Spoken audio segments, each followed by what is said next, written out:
ओर से न्यारी चमक रही है। उस नंद भवन पर जैसे श्याम सुंदर पहुंचे उस समय श्री किशोरी जी आप अपने महलों में भीतर तो विराजमान हो, अपने महलों में विराजमान है श्री श्याम सुंदर। उनका उस समय श्री यशोदा जी ने जितने भी ब्रजवासी हैं उन्होंने श्री कृष्ण का अपूर्व रूप से स्वागत किया। ऐसे अपूर्व जो शोभा है वो शोभा विराजमान हो रही है। बोलो वृंदावन बिहारी लाल की जय। गोविंद जय जय गोपाल जय जय गोविंद जय जय। श्रीमद कृष्ण भावनामृत महाकाव्य श्री युगल सरकार की नित्य लीलाओं के अंतर्गत अपराह्न लीला के निरूपण में श्याम सुंदर जैसे गैयाओं को लौटा रहे हैं उस आवनी लीला का श्री विश्वनाथ चक्रवर्ती पाद निरूपण कर रहे थे। श्याम सुंदर जब गैयाओं को लौटा करके आए, श्याम सुंदर के नेत्रों में विराजमान त्रिवेणी उसकी धारा एक तरफ चली प्रिया जी की तरफ, और प्रिया जी के नेत्रों में विराजमान जो त्रिवेणी श्वेत नेत्र वे हैं गंगा, उनमें नेत्र कोण वे ही हैं सरस्वती लाल रंग की, और जो नेत्रों का परिधि है सीमा वो ही श्याम होकर के विराजमान, वो ही श्री यमुना होकर के विराजमान। इस प्रकार गंगा यमुना सरस्वती इनकी अपूर्व त्रिवेणी श्री किशोरी जी के नयनों में भी विराजमान हैं और लाल जी के नयनों में भी विराजमान। जब दोनों धाराएं आमने सामने से टकराई तो सामने की टक्कर तो बड़ी भारी होती है, जब टकराई तो उनसे एकदम आवर्त उत्पन्न हुआ और आवर्त में भंवर पड़ी, और उस भंवर में प्रियालाल दोनों के हृदय रूपी हाथी डूब गए। दोनों के हृदय रूपी जो हाथी हैं वो उस आवर्त में, प्रेम के आवर्त में डूब गए हैं। उस समय श्री सखीगण वे प्रियालाल के हृदय को डूबा हुआ देख करके अपूर्व रूप से विकच कमला ली ईक्षण ततौ, उनके नयनों की तति भी, तति माने पंक्ति, नेत्रों की जो पंक्ति है वो भी आज अपूर्व रूप से आनंदित होकर के आई, और विकच माने खिल गई है। अर्थात सखी नेत्र फाड़ करके श्री प्रियालाल की उस शोभा का दर्शन कर रही हैं। सखियों के नेत्र ही मानो आली माने सखी, आली माने भौरा, भौरों की तति भी वहां पर विराजमान हो रही है। श्री प्रियालाल उन दोनों के उस मिलन में, नयन मिलन में डूबे हुए जो हाथी उनका दर्शन करके जितनी भी सखीगण, उन सखियों के नेत्र भ्रमर भी चारों ओर चक्कर लगाते हुए विराजमान हैं, ये निरूपण कर रहे हैं। ततः 34वां श्लोक निरूपण कर रहे हैं। तथा निष्पन्नांगम, कुछ कुछ हो गया था, आभास दे आए थे कल के कथा प्रसंग में। ततः निष्पन्नांगम, इस समय श्री युगल मिथुन प्रियालाल दोनों निष्पन्नांगम, उनके श्रीअंग निष्पन्न हो गए हैं, अर्थात जड़ता दशा दोनों में आ गई। रसिक मिथुनम, ये रसिक होकर के विराजमान। रसिक एक पारिभाषिक शब्द है, जिसके हृदय में आत्म सुख की अभिलाषा न हो उसका नाम है रसिक। जीव ईश मिल दोय, नाम रूप गुण परिहरे, रसिक कहावे सोए, जो जल घोरे सर करा। जीव माने एक के प्राण, ईश माने अपने इष्ट, उनके साथ में मिलकर के, अर्थात प्रेमी और प्रेम का, इन दोनों के प्राण परस्पर मिलकर के, जीव ईश मिल दो, नाम रूप गुण परिहरे, नाम रूप गुण अपना स्वार्थ उसको छोड़ दे। रसिक कहावे सोए, वो ही रसिक है। जैसे जो जल घोरे सर करा, जैसे जल में कोई खान को घोर दे तो उस खान को अलग से नहीं पाया जा सकता है, वो खान उसमें मिल गई। ऐसे ही अपनी अभिलाषा को जो प्यारे के सुख की अभिलाषा में पूरी तरह से मिला दे उसका नाम है रसिक। जीव और ईश का तात्पर्य यहां जीवात्मा परमात्मा नहीं है। जीव माने प्राणवान प्रेमी और ईश का तात्पर्य है निज प्रेमास्पद, प्रेम का स्वामी जिसको हृदय दिया है। ये दोनों मिलकर के जहां एक हो जाते हैं उसका नाम रसिक है। तो रसिक यहाँ श्याम सुंदर ने अपने हृदय को प्रिया जी को सौंप दिया है, प्रिया जी ने अपने हृदय को श्याम सुंदर को सौंप दिया है, और दोनों में निज सुख की अभिलाषा का अंश मात्र भी नहीं है। ऐसे ही निष्पन्दानम जिनकी में जड़ता उत्पन्न हो गई है, रसिक मिथुनम जो रसिक मिथुन होकर के विराजमान अर्थात निज स्वार्थ को त्याग करके तत्सुखी भाव में ही विराजमान। एक शब्द का प्रयोग रसकों ने बहुत ज्यादा किया, वो है तत्सुखी भाव, अर्थात प्यारे के सुख में ही जहां सुख मानते हुए विराजमान हो रहे हैं, वो तत्सुखी भाव इनमें परिपूर्ण रूप से विराजमान। ऐसे युगल के प्रिय सुहृदगण मान किशोरी जी की सखीगण और श्याम सुंदर के सखागण, प्रिय नर्म सखा जो साथ में इस समय बचे हुए हैं। पहले अन्य जो सखा हैं उनको लेकर के तो बलदाऊ जी पहले ही आगे चले गए। बर्त्म प्रांता उस समय श्री सखाओं ने बर्त्म उस मार्ग में श्री कृष्ण को विशेष रूप से लगाया, और वे सब सखागण मन में विचार कर रहे हैं कि यहां चलते हुए रास्ते पर तो राधा कृष्ण को दोनों जने देख रहे हैं। अब यदि कोई अनधिकारी व्यक्ति देखेगा और कहीं कानाफूसी करने लगे तो उचित नहीं होगा, इन दोनों को संकोच होगा। तो वर्तमान प्रांत में इस चौड़े रास्ते में इन दोनों को एक दूसरे को देख करके ऐसे विमोहित नहीं होना चाहिए।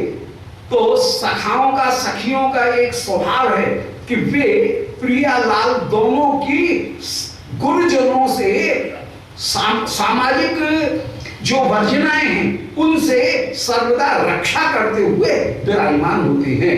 तो वर्तमान प्रांता आज मार्ग में कोई इनको टोक सकता है, इसलिए जन शंका कुल मना, कहीं जन आम आदमी इनके इस प्रेम को न देखने उससे व्याकुल होकर के श्री प्रियालाल दोनों को वृक्ष उन्होंने खींचा और आत्म पुरुष आनी और कहा चलो चलो चलो आगे चलो आगे चलो, ऐसा कहते हुए पुरुष की ओर श्री प्रियालाल को लगा दिया। नेत्र जो अभी तक एक दूसरे में अरुझन प्राप्त किए हुए विराजमान थे, उस अरुझन को हटा करके नेत्र प्रांतों को मार्ग में इन्होंने लगा दिया है।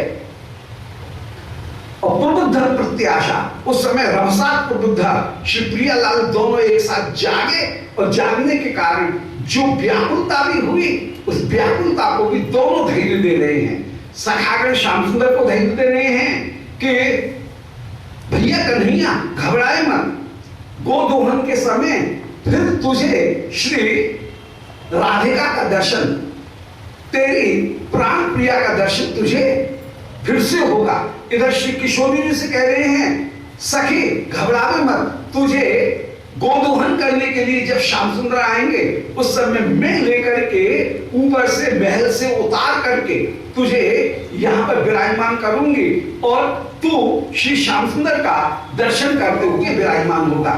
विराजमान होना श्री प्रिया उस समय अपने महल से उतर करके श्री श्याम सुंदर की रूप माधुरी का दर्शन करें। श्री प्रिया की 6 महीने 10 दिन बरसाने में स्थिति और 5 महीने 20 दिन रसकों ने निरूपण किया, वो स्थिति है श्री जावट में। तो कभी बरसाने में महल से उतर करके, कभी श्री जावट में उतर करके जो श्री कुंड हैं उन श्री कुंड उनके पास में, गुप्त कुंड उनके पास में आकर के श्री प्रियालाल दोनों मिलन प्राप्त करते हुए विराजमान हैं। श्री गुटकाओं में, गुटका ग्रंथ में श्री सिद्ध कृष्णदास बाबा जी महाराज आप निरूपण कर रहे हैं कि वैशाख शुक्ल तृतीया अक्षय तृतीया से आषाढ़ रथ यात्रा तक श्री स्वामी जावट में, फिर आषाढ़ शुक्ल तृतीया से लेकर के क्वार शुक्ल द्वादशी तक, मान शरद पूर्णिमा के कुछ दिन पहले, 2 दिन पहले तक शिवप्रिया फिर से बरसाने में आ जाए। फिर आश्विन शुक्ल 13 से लेकर के माघ शुक्ल द्वितीया तक श्री प्रिया जी मान बसंत पंचमी के 3 दिन पहले तक शिवप्रिया जी फिर जावट में निवास करें। फिर माघ शुक्ल द्वादशी से लेकर के वैशाख शुक्ल द्वादशी तक माने अक्षय तृतीया तक शिवप्रिया फिर से बरसाने में निवास करें। तो ऐसे शिवप्रिया 6 महीने जावट और 6 महीने श्री बरसाना उनमें निवास कर रही हैं। तो सखीगण कह रही हैं, बोले सखी घबराए मत, इस समय शिवप्रिया जी बरसाने में है। तो श्री प्रिया जी को उस समय पधरा करके ला रही हैं और कह रही हैं, ये कह रही हैं कि अरे सखी श्याम सुंदर जब गोदोहन करने के लिए आएंगे, उस समय गोदोहन करते समय तुझे पुनः श्याम सुंदर के साथ में मिलन प्राप्त कराऊंगी और तुझे मिलन प्राप्त होगा।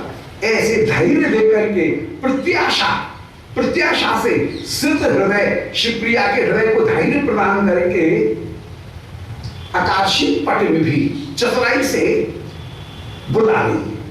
अब आगे 35वें श्लोक का वर्णन कर रहे हैं कि श्री कृष्ण कैसे हैं, उनके लिए विशेषण दे रहे हैं कि जनन्या वात्सल्यम तनुमत एवं। श्री कृष्ण मैया यशोदा के वात्सल्य के मूर्तिमान स्वरूप के समान प्रतीत हो रहे हैं। आज मानो वात्सल्य ही मूर्तिमान होकर के श्री कृष्ण के रूप में विराजमान है। मानवीकरण है, वात्सल्य भाव वही मूर्तिमान होकर के श्री कृष्ण के रूप में विराजमान है। और पितरों के मसलो बहिष्ठा, श्री कृष्ण कैसे हैं, बोले श्री नंद बाबा के मानव असवाह प्राण होकर के ही श्री कृष्ण विराजमान है। तो यशोदा के वात्सल्य और नंद बाबा के प्राण रूप में श्री कृष्ण विराजमान हैं, जो बहिष्ठा बाहर विराजमान होकर के, मूर्तिमान होकर के बाहर विराजमान है। प्राण रहते हैं भीतर, परंतु आज मानो नंद बाबा के प्राण साक्षात बाहर कृष्ण के रूप में विराजमान है। श्री यशोदा जी का वात्सल्य है भीतर रहने वाली वस्तु, परंतु वो आज मानो मूर्तिमान होकर के सामने विराजमान हो गया है। ऐसे श्री कृष्ण स्वसदनम विदुषी, श्री कृष्ण इस समय अपने भवन में जा रहे हैं, ऐसा विचार करके विदुषी श्री विशाखा ने प्राहिषी सपन तुलसी मंजरी मथा, श्री कृष्ण अपने भवन की ओर जा रहे हैं, इस बात की सूचना देने के लिए श्री विदुषी परम रस को जानने वाली विशाखा जी ने अपनी एक मंजरी को, तुलसी मंजरी जी को उस समय जल्दी से भेजा और तुलसी मंजरी से कहा, जल्दी जा तुलसी, यशोदा जी बहुत व्याकुल हो रही हैं, उनको ये सूचना दे दे कि श्याम सुंदर आ गए। तो यशोदा को धैर्य प्रदान करने के लिए श्री विशाखा ने तुलसी मंजरी जी को श्री यशोदा के पास में भेजा, नंद भवन में भेजा। कृष्ण आएंगे उसके पहले दौड़ाया है संदेश वाहक, तुलसी मंजरी को दौड़ाया है। सो विशाखा प्राहिषित सपद तुलसी मंजरी मथा ब्रजेश्वरी दातुम, ब्रजेश्वरी श्री राधिका को, श्री यशोदा को दातुम माने सूचना देने के लिए दौड़ाया। तदभिमत पीयूष बटिका, श्री यशोदा की अभिमत पीयूष माने अमृत की उस गोटी को प्रदान करने के लिए आज श्री ये सूचना नहीं है, मानो अमृत की बटका ही है, अमृत की कोई गोली है, कोई टैबलेट है, जिस टैबलेट को प्रदान करके श्री यशोदा को नई चेतना प्राप्त हो जाएगी। ऐसे अमृत की इस बटका को सूचना के रूप में श्री तुलसी मंजरी के द्वारा श्री विशाखा जी ने यशोदा के पास में भिजवाया है। पुनः सुन लें कि जनन्या वात्सल्यम तनु मत एवं श्री कृष्ण जननी यशोदा के मूर्तिमान शरीर के समान है। जैसे जो वात्सल्य है वही मूर्तिमान होकर के आ गया। और पितरों के मसो बहिष्ठा, और श्री माता पिता इन दोनों के प्राण ही मानो बाहर मूर्तिमान होकर के कृष्ण के रूप में गैया चरा करके लौट करके आ रहे हों। ऐसे श्री कृष्ण स्वसदनम ये आयो, श्री कृष्ण अपने भवन की ओर आना चाहते हैं, ऐसा मन में विचार करके विदुषी विशाखा प्राहिषी सबंध तुलसी मंजरी, श्री विदुषी विशाखा ने तुलसी मंजरी को तुरंत ही यशोदा मैया के पास में भेजा। अथ विदेश्वरी दातुम तदनुमत पीयूष बटका, विदेश्वरी को इस अमृत की अपूर्व कोटि इनको प्रदान करने के लिए मानो भेजा है। इधर श्री किशोरी जी श्याम सुंदर को अपने नयनों से जाते जाते देख रही हैं, और देख करके शिवप्रिया में विरह में अपूर्व जो दिव्योन्माद दशा है वो उत्पन्न हो जाती है। दिव्योन्माद विरह का एक अनुभाव है, जिस अनुभाव में श्री प्रिया विरह में मिलन का अनुभव करती हैं। जहां मिलन में विरह का अनुभव होता है उसका नाम है प्रेम वैचित्र्य, और जहां विरह में मिलन का अनुभव हो उसका नाम है दिव्योन्माद। तो विरह में मिलन की जो अनुभूति होती है वो दिव्योन्माद, और मिलन के समय जो विरह की अनुभूति है वो अपूर्व से प्रेम वैचित्र्य होकर के विराजमान। सो आज प्रेम वैचित्र्य का ही एक दूसरा रूप जो दिव्योन्माद है, वो दिव्योन्माद दशा आश्री स्वामी में उत्पन्न हो गई। जिस दिव्योन्माद को प्राप्त करके श्री प्रिया एकदम व्याकुल हो रही हैं, और आज ये अनुभव कर रही हैं कि प्यारे मेरे साथ में ही मिल रहे हैं, मेरे साथ में ही प्यारे मिलकर के मेरे साथ में चंचलता करना चाहते हैं। और उस समय श्री प्रिया में अभिथा भाव को धारण करके श्री प्रिया कुटुंबित भाव को धारण करके मिथ्या रुदन, मिथ्या भय इनको दिखाती हुई विराजमान हो जाती है। तो मिथ्या भय, मिथ्या रुदन मिलन में उनको धारण करती हुई श्री विशाखा जी से शिकायत करती हुई कह रही हैं कि अरे सखी विशाखा, देख तेरे ये मित्र बड़ी चंचलता करता है, ये मानता क्यों नहीं? बला पाणी निप्याम आहा मम दृश्यति, अयम देख देख, अयम अंगुली निर्देश करती हुई कह रही हैं ये दिव्योन्माद की दशा है। अयम देख देख, ये तेरा मित्र, जैसे इनका तो कोई लगता ही नहीं है, ये तेरा जो मित्र है, ये तेरा मित्र बलपूर्वक मेरी नीवी बंधन, मेरी जो कोंधनी है उस नीवी की मणि के ऊपर अपने श्री हस्त को बार बार रखने का प्रयत्न करता है। इसको रोकना, खबरदार, ये मेरे साथ में ऐसा क्यों चंचलता कर रहा है? जानता नहीं है मैं पतिव्रताओं में मुकुटमणि हूं, और पतिव्रता के साथ में ऐसी चंचलता करना यह कभी भी ग्राह्य नहीं है, यह कभी भी स्वीकार्य नहीं है। सो बला पाणी निव्याम आहा मम दिस्सति अयम अयम, बोले ये मेरी नीवी के ऊपर, मेरी कोंधनी की मणि के ऊपर बार बार अपने हाथ को स्थापित करने का प्रयत्न करता है। विशाखे तुम विथ्याम कलेस किमेतत् कुतुकनी, अरे विशाखा, मुझे ये विश्वास नहीं था कि तू सब ये देखती रहेगी और फिर भी कुछ नहीं बोलेगी।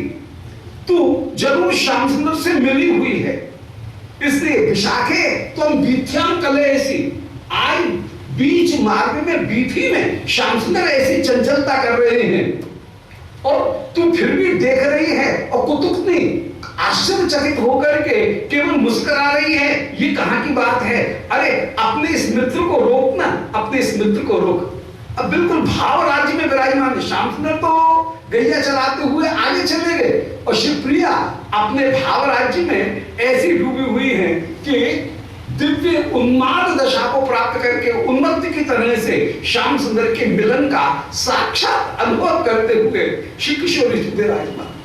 इस प्रेम की अतिशयता का क्या वर्णन, जहां मनोराज्य में भाव दशा में श्री प्रिया विराजमान है और कह रही है विशाखे तुम बीती हम कलेश किमेतत कुतुकनी।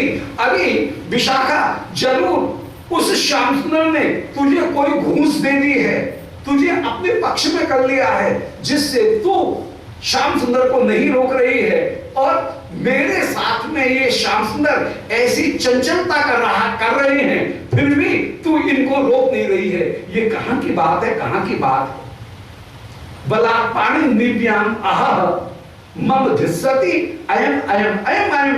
ये सामने देख रही है। अयम शब्द का प्रयोग होता है जब कोई वस्तु बिल्कुल सामने है, जबकि श्याम सुंदर कहीं दूर निकल गए। बोल ये सामने, ये श्याम सुंदर। जैसे अयम अयम, ये बीपसा का जो प्रयोग है, दो बार जो प्रयोग है, वो जैसे कोई चोर भाग रहा हो तो उसकी ओर उसको पहचानने के लिए दो बार प्रयोग किया, चोर चोर, यही है। ऐसे जैसे कहा जाए, ऐसे ही श्री किशोरी करिए अयम अयम। ये जो श्याम सुंदर है, ये मेरी ओढ़नी, उसकी मणि को बार बार छूने का प्रयत्न करता है। और अभी विशाखा, तू अभी भी खड़ी खड़ी मुस्कुरा रही है, जरूर तूने कहीं उत्कोच ले लिया है, कोई घूस ले ली है, जिसके कारण तू कुछ बोल नहीं रही है। यद चै क्रोशंतीम अपि नहीं जहात्येश बतनाम। देखने इसको, मैं इतनी जोर से पुकार रही हूं परंतु फिर भी नहीं जहात बदमाम। ये तेरा मित्र, तुम दोनों की रेकपेट हो गई है, तुम दोनों की कहीं गुप्त मंत्रणा हो गई है, इसलिए ये तेरा मित्र मेरे उच्च क्रोशंतीम अपि, जोर से बोलने पर भी न जहाती, मुझे मेरे मार्ग को नहीं छोड़ा है, इसे रोक ले। सती नाम मूर्धन्याम। अरे मैं सतियों में मुकुटमणि होकर के विराजमान हूं। तब कथय आर्याम द्रुतमितो। अरे जल्दी से जाकर के आर्या से, श्री पौर्णमासी जी से इसकी शिकायत कर। तो तब ये कथय आर्याम, या आर्या माने कोई वृद्धा। अब वृद्धा के पास में तो काय में जाएंगे, ये जो विशेष रूप से जो जाएंगे, कह रही है वृद्धा का नाम, परंतु इनके रहस्य की बात को जानने वाली यदि कोई है तो वे हैं श्री पौर्णमासी जी, जो योग माया स्वरूपा होकर के युगल को मिलाने के लिए सर्वदा तत्पर रहती हैं। पौर्णमासी, उन पौर्णमासी से आर्या से जाकर के इनकी शिकायत कर, ऊपर से कह रही हैं कि ब्रज की जो वयोवृद्धा गोपीगण हैं उनके पास में जाकर के इस चंचल की क्यों नहीं शिकायत करती है। अरे विशाखा तू जा। अशी विशाखा जी उस समय खिलखिला करके हंस रही हैं और बलिहारी जाए, बोले अरे सखी राधिके तेरी बलिहारी जाऊं।